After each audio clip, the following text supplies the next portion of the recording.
rahasia dibalik dipilihnya Jazirah Arab untuk menjadi tempat Nabi akhir zaman, untuk bangkitnya atau dilantiknya Nabi akhir zaman, Nabi kita Muhammad SAW, yang kemudian sering kita mendengar dari orang, kenapa Rasulullah diutus setengah bangsa Arab? Ada apa dengan bangsa Arab seperti itu?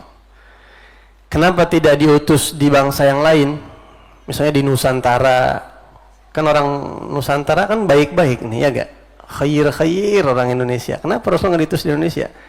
Orang Indonesia ini baik banget, apalagi di wilayah-wilayah tertentu yang memang orangnya kalem-kalem, lembut-lembut ya.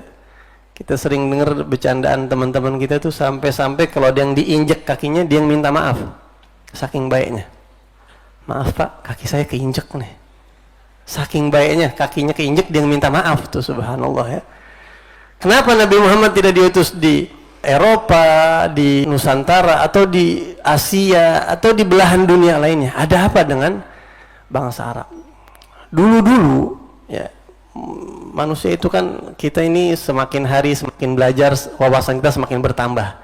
Dulu-dulu saya waktu belum baca kitab ini, belum dengar keterangan dari ulama, waktu masih anak-anak, masih muda, kita suka mendengar ada orang-orang yang bahkan saya dengar langsung mereka di atas mimbar, mereka saat berceramah atau menyampaikan tausiah mereka, khususnya di acara-acara di momentum yang ada hubungannya sama Nabi Muhammad SAW, mereka mengatakan, kenapa Rasulullah SAW diutus di tengah bangsa Arab? Karena bangsa Arab itu bangsa paling bobrok di dunia pada saat itu, begitu. Saya sering dengar tuh, saya sendiri dengar, bukan kata orang. Bangsa paling bobrok sampai disebut era jahiliyah. Jadi kalau Nabi Muhammad sudah berhasil di tempat yang paling bobrok, apalagi di tempat yang lain akan lebih mudah, begitu. Pernah dengar gak Bapak kayak begitu? Pernah dengar ya? Dan itu fatal banget. Itu salah besar dan itu bahaya banget untuk agama seseorang, bahaya. Itulah dia mungkin efek daripada kebodohan, efek daripada orang yang memahami agama tanpa ilmu atau tanpa guru, seperti itu jadinya. Malah menjas buruk sesuatu yang Allah anggap baik, begitu. Apa rahasia, apa hikmah dibalik diutusnya Nabi Muhammad, Nabi akhir zaman, Nabi yang sempurna, Nabi yang paripurna, yang syariatnya tidak terbatas di wilayah teritorial tertentu atau di masa tertentu, tidak seperti nabi-nabi sebelumnya. Jadi di zaman kapanpun, di masa kapanpun, dan di daerah manapun syariat beliau akan selalu relevan, selalu cocok. Nabi yang segitu sempurnanya, syariat yang sedemikian sempurnanya, kitab suci yang segitu sempurnanya, ada apa Allah pilih bangsa Arab untuk menjadi tempat muncul dan lahirnya syariat tersebut? Dalam Al-Quran Allah Subhanahu wa ta'ala berfirman, Allahu a'lamu haitsu yaj'alu risalatah. Ya, sebenarnya kalau ada orang tanya kenapa Nabi Muhammad diutus di bangsa Arab, sebenarnya buat kita orang Islam, buat kita orang mukmin, cukup ayat Allahu a'lamu haitsu yaj'alu risalatah. Allah lebih faham, Allah lebih mengerti di mana dia tempatkan risalahnya. Nah, karena dari itu, dari ayat itulah kemudian ulama mengkaji, mencari tahu hikmah, apa rahasianya. Ada banyak hikmah dan ulama telah mengkaji ini, dan saya yakin mungkin sebagian daripada antum ada yang sudah membaca, sudah mengkaji itu ya. Tapi nggak ada salahnya kita ulang, karena mengulang-ulang sesuatu yang manis itu tetap manis, katanya begitu.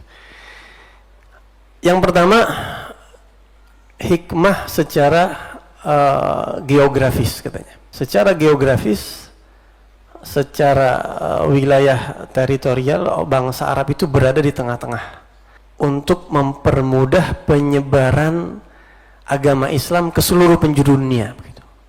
Dan kita tidak akan memahami ini kecuali kalau kita melihat peta.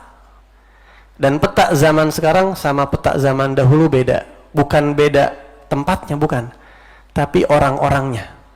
Di zaman dahulu itu ada wilayah tertentu yang dikuasai oleh Romawi dan wilayah tertentu yang dikuasai oleh Persia. Ada dua kekuasaan besar pada saat itu.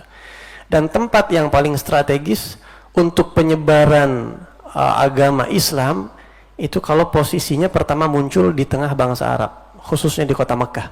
Jadi hikmah yang pertama itu supaya memudahkan agama Islam ini menyebar ke seluruh penjuru. Karena Rasulullah SAW, Allah sebutkan di Al-Quran, وَمَا أَرْسَلْنَاكَ إِلَّا كَافَّةً لِلنَّاسِ. kami tidak mengutus engkau wahai Rasul kecuali untuk seluruh umat manusia. Bu'ithtu ilal ahmari wal aswad. Aku diutus untuk orang yang berkulit hitam sampai orang yang berkulit merah semuanya. Berbeda dengan nabi-nabi terdahulu. Wa ma arsalna min rasulin illa bilisani qaumih. Allah berfirman di Al-Quran, setiap Rasul kami utus di kaumnya masing-masing dengan bahasa kaumnya masing-masing, berbeda dengan Rasulullah SAW yang paripurna. Jadi seluruh penjuru bumi ini memang akan kena jangkauan dan kena kewajiban untuk mengikuti Nabi Muhammad SAW. Maka tempat pertama keluar itu sangat pengaruh, dan bangsa Arab ini atau Mekah pada saat itu menjadi tempat yang paling strategis. Kok begitu? Bukannya ada tempat yang lain yang lebih strategis? Kita perhatikan, dulu Mekah itu menjadi titik kumpul manusia. Tidak ada satupun tempat yang menjadi titik kumpul manusia, menjadi magnet kehidupan manusia kecuali Mekah.